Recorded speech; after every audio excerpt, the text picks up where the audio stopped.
Esse pessoal que foi preso, assim, pelo menos a mim que estou por fora observando, como jornalista estou observando, mas não gosto muito de mexer nessas confusões mais sérias atualmente do Brasil, porque eu acho um assunto delicado, porque eu acho perigoso, você pode ser pego entre uma palavra e outra, inclusive a gente tá se arriscando aqui hoje. Pisando em ovos, eu acho, né? que estamos. Sim. Eu acho que estamos. Isso é uma coisa que a gente já pode comentar, né? Se é normal ter medo de falar sobre fatos dentro de uma democracia. Mas eu vou... você quer complementar alguma coisa? Você pareceu que você ia falar alguma coisa? Absolutamente, né? Não é normal. A democracia, porque você pressupõe numa democracia o poder do povo. Só que isso ficou muito fluido, né? Mas o poder do povo é no sentido, inclusive, de você criticar o Estado vigente, criticar o poder vigente. Porque se o poder é do povo, o povo tem essa autonomia de não concordar com políticas do Estado, com ações do Estado. Ou talvez isso com a narrativa que venha com narrativas. Pronta, isso né? é básico em qualquer democracia minimamente saudável. Talvez nem criticar, Murilo, assim... Só o fato de a gente conversar, que sentar numa mesa, eu e você, não, vamos conversar sobre isso? Será? O que você acha? Qual que é a sua opinião? Porque, assim, existe uma ideia no Brasil muito maluca que existem pessoas que têm o direito de falar com o discurso autorizado e elas entendem tudo, e elas montam as teorias, e elas montam a narrativa e mandam pra nós, povinho. E estão blindadas, né? Elas podem falar qualquer coisa. Nem chegando nesse ponto, mas é verdade também. Só que, assim, me parece que falta no brasileiro, em mim, em você, nas pessoas comuns, essa coisa de confiar na própria inteligência. No sentido, assim, eu estou vendo o que está acontecendo. Eu tenho noção da realidade, eu tenho intuições, eu sei como é que funciona mais ou menos o coração humano, o jogo das intenções, né? Então, a gente pode duvidar das coisas. A gente não precisa também acreditar tudo certinho ali, X, Y, como dizem pra gente que é. E eu acho tão normal, tão natural, que a gente possa sentar aqui numa mesa e simplesmente conversar, né, sobre as coisas, inclusive diante das pessoas, para abrir a conversa, que nós não estamos afirmando nada categoricamente. Nós estamos... falando de fatos, né? Acima de tudo. Nós estamos falando de coisa que é preciso falar, né? Com certeza. São os nossos tempos, né? É muito complicado, e porque o que me angustia também é porque eu estou num ambiente do direito. Eu convivo com vários advogados, professores, é o meu ambiente, né? É o meu dia a dia, meu trabalho. E parece que existe uma letargia, sabe, Sara? Muita gente acha que tá normal, que é isso. Muita gente acha que tá normal? Tem colegas, eu tenho professores, doutores, mestres. Só a falta de materialidade, de escrever o negócio lá. Eles chamam isso de correto também, porque eles sabem como é que deve ser feito. Tudo tem regra. Eu vou pra faculdade, a coisa mais burocrática do mundo é faculdade. A coisa mais certinha do mundo é faculdade. A BNT me deixava maluca. Você já ouviu falar do relativismo? Já. Esse câncer dos nossos tempos. tempos. Falar um pouco, hein, por cima. Então, eu penso que esse relativismo, ele pariu um filho feio chamado ativismo judicial, né? Mas isso aí é um tema mais jurídico, eu não queria entrar, mas o que eu quero dizer? O que é o relativismo no direito? Olha, realmente as leis dizem isso, a Constituição, tem tratados internacionais, mas... aí tem um mais. O problema do relativismo é esse tropeço. Mas, porém, essa pessoa é antidemocrática. Ela não merece o devido processo legal. E eu acho que mais ou menos a vibe é essa, o sentido é esse da coisa, sabe? É terrível você olhar para um ser humano e dizer, olha... feeling. Exatamente. Mas é terrível você olhar para um ser humano e dizer, olha, você é indigno demais para ter uma defesa constitucional, para ser digno do devido processo legal. Nem o pior criminoso, ele não pode ser tratado assim. Nem um estuprador no Brasil, um homicida, ele merece e precisa do devido processo legal. Até para saber se ele é, de fato, um estuprador, um homicida, assim por diante. Você está entendendo? Então, você diz não para essas pessoas, porque aí já cria tipo uma subclasse de indivíduos. É meio que uma visão fascista mesmo da coisa, sabe? Você falar, não, esses indivíduos aqui, eles...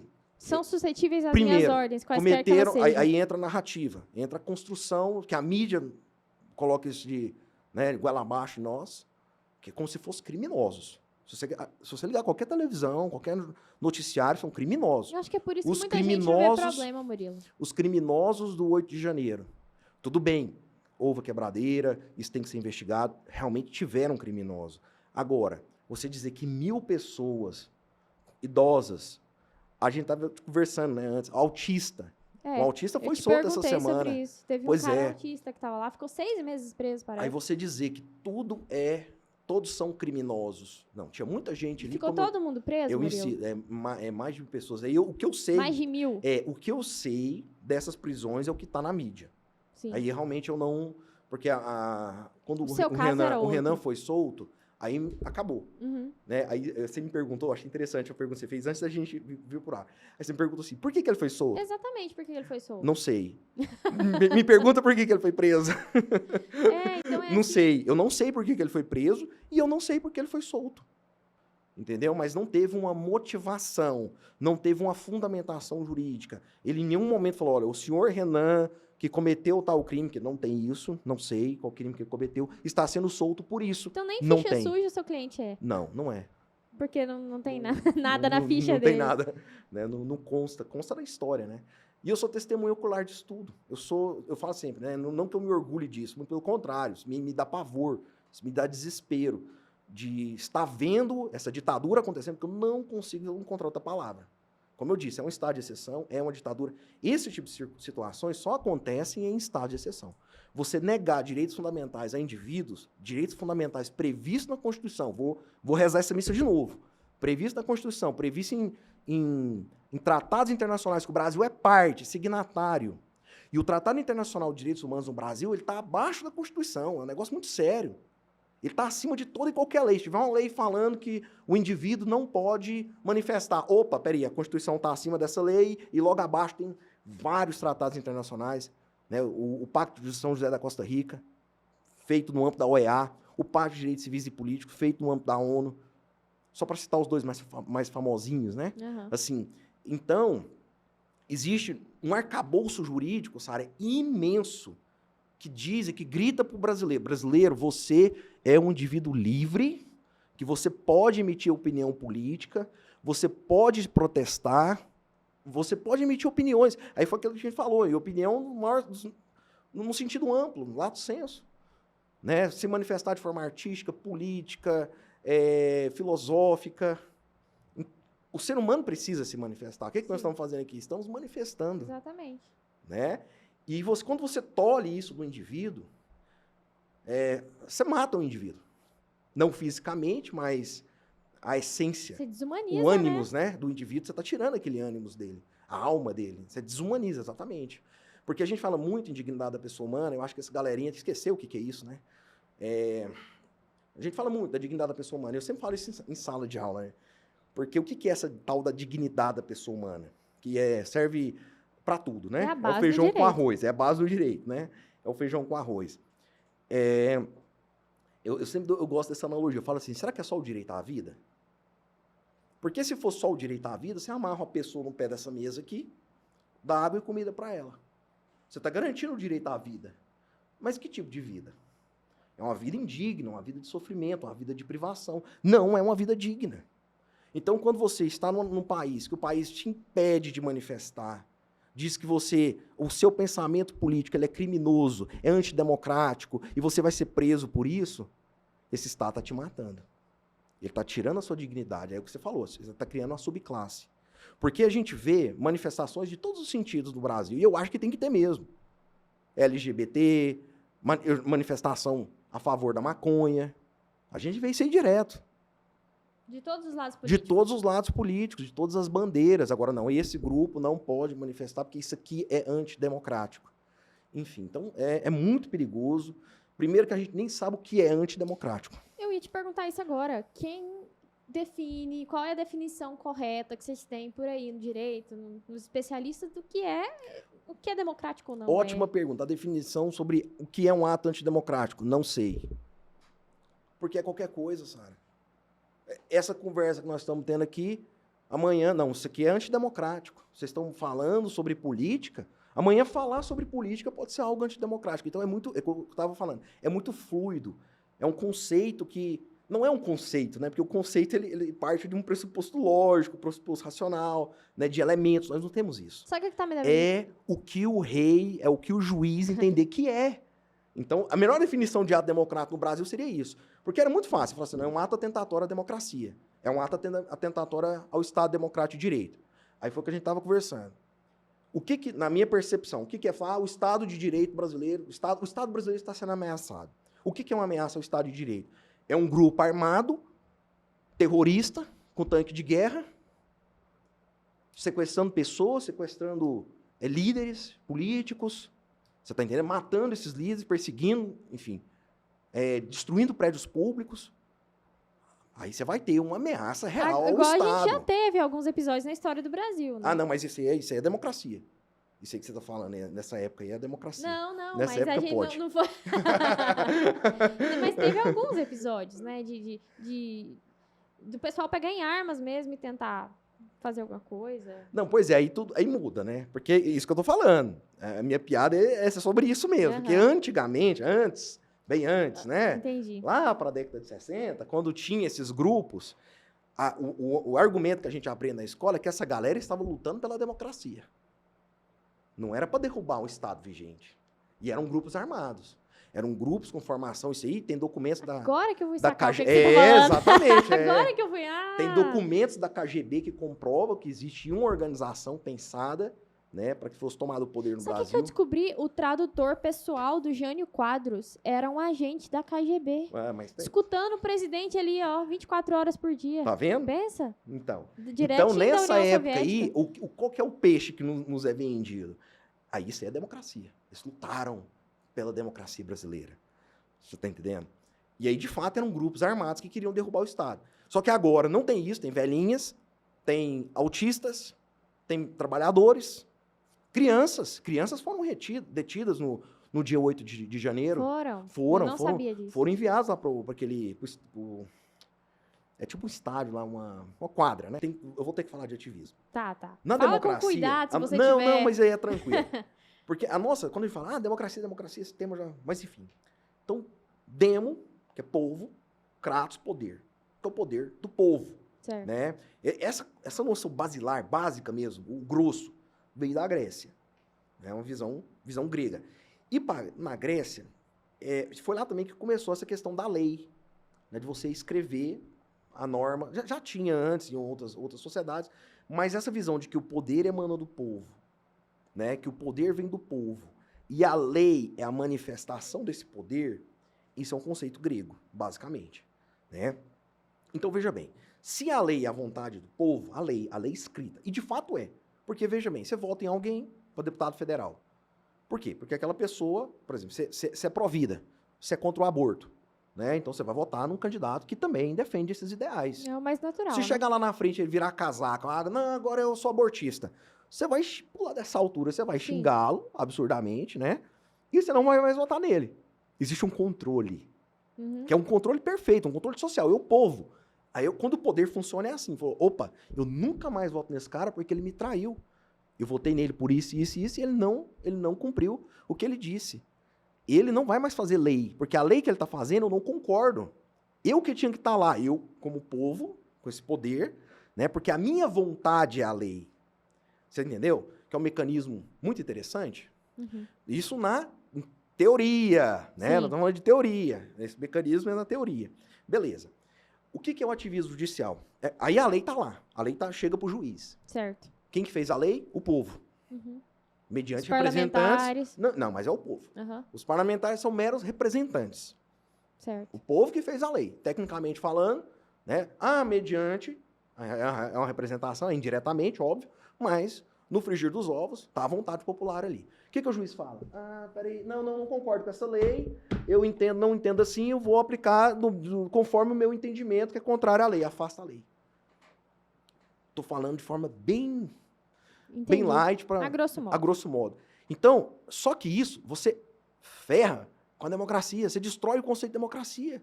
Cadê o povo aqui? Não tem povo. Tem um tirano, desculpa a expressão, mas é isso. Porque a gente falava, a gente desce a lenha na monarquia absolutista e tem que falar mal mesmo, porque a monarquia absolutista cara. fez... Nunca tinha pensado nisso. Não, a monarquia absolutista fez coisas horríveis, Você né, na fala de história. monarquia para um sujeito, ele É. não. Você fala de juiz com superpoderes, ele é. Exatamente, bingo. Esse é o entrave, esse é o ponto. O que a gente faz? Aí que entra a questão da galera lá. Vamos voltar, tá vendo que tá tudo coligado? Sim.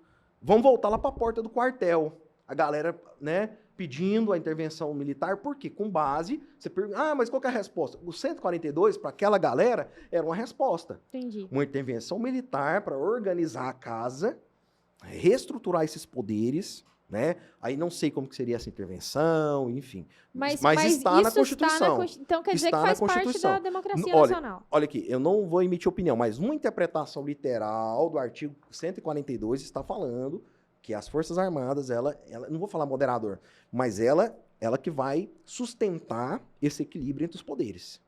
Ela é o agente que vai sustentar esse check and balance. Pela democracia, né? Sim, para defender a democracia.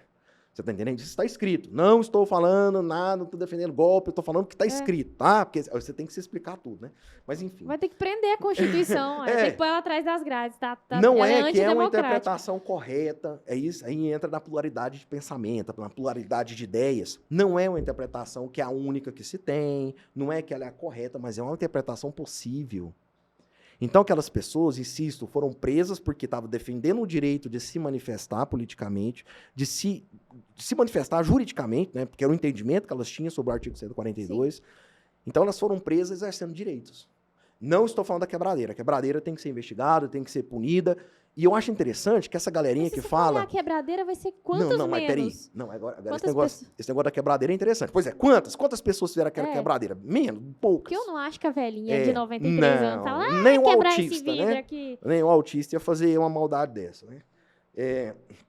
Então, olha só. Aí olha que interessante essa questão, né? Porque qual que é a dificuldade, então, dessa galera que fala que houve um golpe dia 8 de janeiro? Qual que é o problema de investigar esse golpe? Porque essa galera que fala que houve golpe, houve um ato antidemocrático, não quer que investiga. Tem que investigar, Nós estamos assistindo aí a CPI, o que está virando a CPI. Então, quem detém a narrativa do golpe não quer que o golpe seja investigado. Isso é muito esquisito. Muito estranho, né? Muito Parece que a gente está achando aqui uma linha tênue, uma tendência constante das pessoas não gostarem da própria justiça, do devido processo legal. A gente fala muito de Estado democrático de direito, virou moda, né? O que é um Estado de direito? Um Estado democrático de direito. Volta ao que eu estava falando. Nós tínhamos o Estado absolutista, que é aquele Estado em que o rei é o soberano, ele é o tirano, e aí é o jeito que ele fala e acabou. A gente viu que historicamente não funciona. Gente, eu sou fã de monarquias, tá? Não estou falando mal de monarquia, não. As monarquias hoje são as monarquias constitucionalistas, né?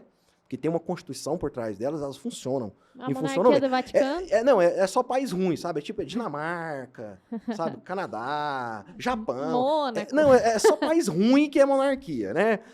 A monarquia, ela depois dessa experiência absolutista, eu penso que ela amadureceu muito. Né? Então, hoje, a maioria das monarquias que nós temos no mundo são monarquias constitucionalistas. Temos a nossa era. A monarquia de Dom Pedro II era constitucionalista, né? Então, nós temos... Primeiro e ficou para o segundo também. Então, nós tínhamos uma estabilidade. O rei não podia fazer o que ele quisesse. Eu já vi um professor de história me falar que o Brasil desandou depois do golpe da República. Eu acredito nisso. Eu falo... minha filha tem 13 anos. Aí chega todo dia 15 de novembro, eu falo, hoje é dia de bandeira meio mastro. Luto. Dia de jejum, penitência, luto. E foi um golpe militar, né? Foi um golpe militar. É claro que, como sociedade, tinha os problemas, toda sociedade tem os seus problemas, não existe sociedade perfeita. Eu sempre falo isso, sociedade perfeita é só no céu. Aqui, esquece. A gente vai reproduzir mas sempre. Mas não precisa ser tão esculhambada. Não, mas isso que eu ia falar. Não existe sociedade perfeita, mas é inequívoco que existem sociedades melhores, né? Sociedades melhores do que outras, né? Os países melhores do que outros, assim por diante. Então, o Brasil ele desandou muito depois do golpe da República. Porque foi golpe, aquilo aí foi golpe. E aí, olha só que interessante. Para quem defende a República, eu até defendo a República aos modos dos Estados Unidos, uma República, né? Estável, né? Onde há um federalismo de verdade. Mas olha só, no caso do Brasil, eu sempre falo isso, né? Nós tivemos a Constituição de 1891, pós-golpe, E depois dessa Constituição, nós tivemos mais... 1 milhão de constituições. 6 Constituições. Sim. 6. O que é uma Constituição? A Constituição é aquilo que constitui, que cria um país. Eu até brinco com meus alunos. Eu falo assim, qual que é a idade do Brasil? Eu falo, 523 anos. Historicamente, né, a idade mais possível é essa mesmo. Só que juridicamente, como país, qual que é a idade? 88. 5 de outubro de 88. Esse é o poder da Constituição. É Ela a funda última. uma nação. Ela cria uma nação. Então, nós somos Então, nós refundados... tivemos 6 Brasis em 100 exatamente, anos. exatamente. Esse é o ponto. Esse é o ponto. A nossa república falhou 6 vezes. Como não ser monarquista no Brasil? Não tem como. A monarquia é um sistema extremamente estável. A nossa monarquia, nós tínhamos uma monarquia saudável, a nossa família real, com todos os problemas, toda a família tem problema, enfim, mas ia dar certo. Com todos os problemas, Ia eu vou dar te falar um certo. negócio. Se você for estudar história, você vê que Dom Pedro I, Dom Pedro II, Princesa Isabel eram 1 milhão de vezes mais cultos do que qualquer presidente da república que sentou na cadeira. Acho que Dom 1 Pedro milhão II de falava vezes. 7 idiomas, né? Quem 7, 8 foi idiomas. Dom Pedro I ou Dom Pedro II que compôs o hino da independência, uma coisa assim, compôs a melodia. Acho que foi o Os primeiro. caras eram músicos, Não, eram poetas. é, Tem poema de Dom era Pedro o- II. Era mente brilhante, Quando ele saiu mentes do brilhantes, Brasil, sim. escrevia lá soneto. Hoje em dia, o cara não sabe o que é soneto, sabe? Exatamente. E aí eu falo assim, olha, eu sempre brinco com meus alunos, falo assim, ó, se você tem uma nova Constituição, igual o Brasil teve 6, significa que a República fracassou 6 vezes, não é que é a primeira tentativa, não, já não deu certo 6 vezes, e é igual um computador. Sabe o seu computador, quando você leva no técnico, daquela tela preta, o técnico fala assim, ixi, vai ter que formatar. O que é formatar? É apagar todos os arquivos, inclusive o sistema operacional, instalar tudo de novo, o Windows, o Linux, né, tudo. Aham. Porque já era a sua máquina. Isso que aconteceu com o Brasil 6 vezes. Já era. Se tivesse um computador que golpe- desse pau 6 vezes, eu já tinha jogado fora. Eu já tinha jogado fora. Não, foi golpe atrás de golpe. O legado da República é esse. Um esquema de corrupção, uma oligarquia corrupta que está nos sugando desde, basicamente, a Uma proclamação. ditadura do Vargas ali. Não, ditadura atrás de ditadura. Meio Instabilidade atrás de fascista ali na Não, época do Vargas. Esquece. Não deu certo. Fracassamos como república. Todo sistema ditatorial, ele não vai ficar retido a uma parcela da população. Ele vai se ampliar. Eu gosto sempre de falar o seguinte, quem que mais matou comunistas no mundo? Quem que mais? Os próprios Os comunistas. próprios comunistas. Mas foi mesmo. Exatamente. O Era Stalin matou o Trotsky. expurgo. Exatamente, era o expurgo. No expurgo da União Ele Soviética. tava lá se era- enroscando com a Frida e Aqueles tomou... julgamentos fake lá que eles faziam, porque ela tinha uns julgamentos fake Tinha também. também? Tinha. Era o expurgo. Ah, você traiu o partido. Não, mas não traí, não. Não, você traiu porque fulano falou que você traiu. Não, mas é porque... Não, mas não... mas e a prova? Tem que constituir. Não tem devido processo legal. Morte. Uhum. Fuzil. Paredão. Você tá entendendo? Então, o que essa galera tem que despertar é para isso. Igual hoje. Hoje uma situação como a da Coreia do Norte, como da Venezuela. Você acha que ele tem direita, esquerda, tem esse nível de discussão? E mesmo assim, todo tem mundo gente na que lama. consegue chamar a Venezuela de democracia de boa, né? Tipo, democracia. Por isso que eu falo que democracia é uma palavra que virou simplesmente um esqueleto sem sumo dentro, sem Mas aí, significado. Então isso- você preenche com o que você quiser. Mas aí é o que você falou, existe a crise da realidade, né? As pessoas, elas estão com a crise de inteligência que impedem que elas tenham uma interpretação correta da realidade. Então a pessoa fala, democracia, você moraria lá? Nunca. Porque na minha visão de liberdade, que eu sou um cara igual, eu insisto nisso, eu amo a liberdade. Na minha visão, eu só ia para países que eu tivesse certeza que eu ia ser mais livre do que eu sou aqui. É uma questão óbvia. Você ia levar a sua família para uma Cuba da vida? Para passear, né? Porque ela tem umas praias bonitas, mas para morar, para você ganhar a vida lá, ninguém vai. A gente tem que parar de hipocrisia. Diz que lá em Cuba tem a parte separada que eles mostram para Dos os turistas, né? exatamente. Tem um documentário da Coreia do Norte também é assim. Você tem as partes lá, né, turísticas, e aí você só pode ir com guia autorizado do governo.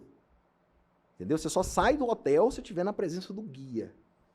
Então é desse jeito. E tem os lugares próprios que você vai poder ir. Em Cuba também é assim. Uhum. Você não vai conhecer o lado B, né, vamos dizer assim. E como é que tem coragem de chamar esse pessoal que causa esse tipo de coisa na vida das pessoas, né? Que tem a mesma mentalidade de democrata, meu Deus. É louco. Sara, eu vou falar uma coisa pra você. Isso aí eu discutia muito com essa galera, sabe? Mas é até engraçado falar isso. Tinha minha esposa ficar pegando meu pé. Não, você tá perdendo seu tempo. Isso é muitos anos atrás, época de Facebook e tal. Nossa, o Facebook era pauleira, né? E aí, Saía faísca não, no ali Facebook. era o esgoto da internet, né? Hoje é o Twitter, dizem. Hoje é o Nem Twitter. Twitter eu tenho. Aí, o que eu observava, assim, não adianta você usar argumentos lógicos com a pessoa que tem uma lente, que a gente falou, a ideologia, aquela lente turva, você não vai mudar essa cabeça. Parece que eles aderiram um negócio por uma fé, mas não é uma fé nossa, por exemplo, que... Você é católico, eu também sou, Sim. fiquei sabendo que você é católico, que é uma fé que a gente acessa ela por meio de requisitos racionais. Exatamente. A gente consegue ver a razão e falar, eu, com a minha razão, vou aderir a isso, porque eu acho que está correto. Mas parece que é uma fé louca desse pessoal. Sim. Porque você fecha os olhos e fala, eu acredito e não importa que você me prove o contrário, eu continuo acreditando. E isso é tão interessante. Nós tivemos um fato agora recente do governo Lula, que ele agradeceu, na África, né? Não vi. Ele agradeceu os africanos pela escravidão, pelo tudo que a escravidão produziu. Ele falou isso. Ele falou. Ele falou. Na África. Não foi... Não. Enfim. Eu dou um desconto que o Lula tá velho, só que é o seguinte, sabe o que me incomoda mais? Joga isso na boca de qualquer pessoa conservadora. Aí isso que eu ia falar. Você chegou no ponto. Aí que tá a Esse crise é o da problema. inteligência. Porque falar merda... Olha, eu falei xinguei aqui, não podia? Xinguei. Mas assim, eu tenho uma grande paciência, enorme paciência com gente que fala bobeira. Porque eu acho muito natural do ser humano. Acho muito natural. Você sai, você falou. Você falou um negócio, besteira, ofendeu, faz uma piada ruim, né? Nossa, por que eu fui falar isso? Você até arrepende de vez em quando. Uhum. O problema é que tem algumas pessoas que você tolera e tem outras que simplesmente não, por nenhuma razão. Por quê? Tem disso, né? A gente já tinha falado isso anteriormente. Então você vai criando grupos. E tem grupos que são autorizados. Eles podem falar qualquer coisa, que não vai ter imprensa, que não vai ter ninguém para questionar. Você coloca essa mesma frase na boca do Bolsonaro, o mundo tinha caído. Eu não estou defendendo o Bolsonaro, eu só estou fazendo um paralelo. São presidentes, né? Ex-presidente e presidente. Minha na sua, não precisa ser no Bolsonaro, eu não. estou fazendo analogia. Qualquer pessoa que critica mais a esquerda, assim. Sim. Sabe? Então tem pessoas que podem falar. É igual a questão do feminismo. O que eu já observei no movimento feminista? É um grupo que defende as mulheres de esquerda, tá? Uma mulher de direita, ela pode apanhar tanto que for. E eu vi isso, uma professora de uma faculdade que eu leciono, não vou falar nome, para não expor. Você lembra? Depois você me fala. Logo, não, vou contar a história. Conheço quase todo mundo. Tá, em off eu te falo. Você lembra daquela mulher, logo no comecinho do nosso novo normal, lá da pandemia, lá em Araguaquara, uma mulher sozinha na praça, ela tá, acho que você vai lembrar disso, ela sentada, sozinha. Chegou o pessoal da Guarda Municipal de Araguaquara.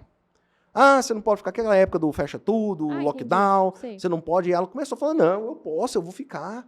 Minha liberdade. Aí que eu acho, é o discurso mais lindo, né? Ela, não, eu não vou sair daqui porque eu sou livre, eu não estou fazendo nada de errado, eu tenho direito de locomoção, eu tenho E ela fundamentou. O que os caras fizeram? Bateram nela. Os policiais pegaram ela praticamente pelos cabelos e colocaram num camburão. Eles quebraram 2 costelas dessa mulher. Aí uma feminista, professora numa das instituições que eu leciono, que são muitas, né? Então, vamos falar assim, ninguém vai saber quem é. Comemorou. Achou ótimo. Bolsonarista merece apanhar. Coitada da mulher, foi um comentário. E ela nem falou que votava no Bolsonaro, mas ela usou o discurso da liberdade. Só não é porque discurso. Ela pediu liberdade. Ela não é, a liberdade não é um discurso, ela é um fato concreto, é um fato da natureza. A gente no lado político só por causa que Exatamente. Então ela comemorou uma mulher ter sido espancada, ter 2 costelas quebradas por 2 machos escroto. Você tá entendendo? Pensa se essa mulher fosse uma ativista do MST. Eu tô aqui na praça, vou ocupar o negócio. O mundo tinha caído. E aí a polícia maldosa, grotesca, foi lá e tirou. Nossa, às vezes a gente fala um sobre isso, a título de brincadeira assim, mas isso é muito sério. Daqui uns dias assim, não, isso aqui a gente pode matar. Nesses últimos conflitos que nós tivemos aí no Brasil, eles falam muito de extrema-direita, extrema-esquerda, não sei o quê, e o nome do Hitler veio muito à tona, né? E eu disse, o Hitler realmente foi um sujeito altamente violento, um criminoso contra a humanidade, matou lá em torno de 10 milhões de pessoas, né? E, inclusive, o Brasil tem uma norma, uma lei penal que criminaliza as pessoas que fazem Apologia, apologia ao nazismo, né? Aí eu disse, mas é engraçado, né, que no Brasil fazer apologia ao nazismo ou fazer apologia de alguém que matou 10 milhões é crime. Mas você sair na rua com a camisetinha do Stalin, do Mao Tse Tung, do Exatamente. Fidel Castro, do Che Che Guevara, Guevara. de um bloco que matou mais de 100 milhões de pessoas, isso aqui é um dado objetivo. Acho que sim, você tá jogando Né? por baixo, né? O marxismo, a ideologia marxista, impregnada nesses países, na Rússia, Ó, na 13 China, milhões Holodomor. né? Eu já ouvi falar em entre 60 e 80 na China. Pois é. Aí você Então, soma a Alemanha. quando você pega todos os países do leste europeu, você pega a Rússia, você pega a China, você pega Cuba, junta tudo Todo isso mundo aqui, que era anexado ali na vai União dar Soviética. mais de 100 milhões de pessoas. Então você fala assim, não, eu posso criticar quem matou 10 milhões, mas eu não posso, hoje no Brasil, Fechar os olhos, né? criticar quem matou 100 milhões. Então não existe nenhuma lei que te Mas você proíba sabe de que andar tem com a camiseta de países- foice e martelo. Exato. Né? Mas Tem você países, pode andar você é proibido de andar com a camiseta da suástica. Tem países que tratado em pé de igualdade, né? Principalmente É. os países que sofreram, né? Eu acho que na A Polônia, Polônia, por exemplo, você não pode fazer. a foice e o martelo lá é como se fosse a suástica aqui. É a mesma coisa, mesmo tratamento. É. Então as pessoas têm que ter um bom As pessoas senso e brincam equilíbrio. de regime, né? Como se não fosse nada, porque elas não viveram o negócio de verdade. Então, todo esse projeto socialista que baixa no Brasil, essas ideias que entram na universidade, elas entram com eu digo com a face da mentira, porque elas não deixam toda a coisa aparecer. E aí, como eu dizia, essa aluna para mim fez uma cara de espanto, falou, nossa, como que ninguém tinha me falado isso no ensino médio antes, né? Que mais de 100 milhões tinham sido mortos pelo socialismo, e eu estou aqui enganado até agora. Eu falei, pois é, infelizmente esse não é um dado que eu inventei, para você falar que o Pedro Sérgio inventou, esse é um dado objetivo da história. Toda essa pauta identitária que tem hoje, que eles chamam de direitos humanos, eu vou dizer que eu sou contra, mas sou extremamente a favor dos direitos humanos, principalmente aquilo que está garantido na Constituição. Só que até a palavra direitos humanos, ela tomou dimensões diferenciadas, né? O que é direitos humanos para um grupo não é para o outro. E se não houver hoje um alinhamento dessas pautas, nós vamos ter muito conflito no país. Né? Porque você passa a ter direitos para uns e não para outros. Aí, para ir, basta ler o livro do George Orwell, né, Na Revolução dos Bichos, Sim. que depois, no final, os porquinhos vão dizer, todos são iguais, só que tem uns que são mais iguais que os outros. Né? Na universidade, outro dia, um grupo de alunos lá do centro acadêmico me perguntou, professor, mas você é contra a presença dos deputados de viés socialista aqui na universidade? Porque eu fiz uma crítica à Semana do Calouro. Tinha tido uma Semana do Calouro lá, e foram uns 3 ou 4 palestrantes, todos parlamentares de esquerda lá. Eu falei, não, eu não sou contra. Aliás, eu sou totalmente a favor que eles venham aqui falar. Eu só gostaria que na mesa que sentasse um deputado de esquerda para falar para os alunos calouros, sentasse também um mais conservador, de todas as matrizes, 2 ou 3 de matrizes diferentes, falassem as suas ideias e deixasse que os alunos, com a sua inteligência, tirassem as suas conclusões.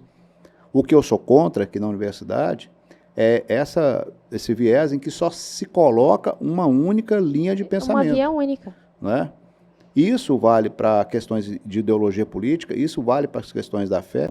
Então, determinadas escolas só querem pregar determinadas ideologias. Determinadas escolas aqui para crianças, para a universidade, só querem ter uma determinada linha. Tinha que ser tudo, né? Não é? Aquilo que for verdade se O permanece. que é verdade, ou então tem um núcleo mínimo comum.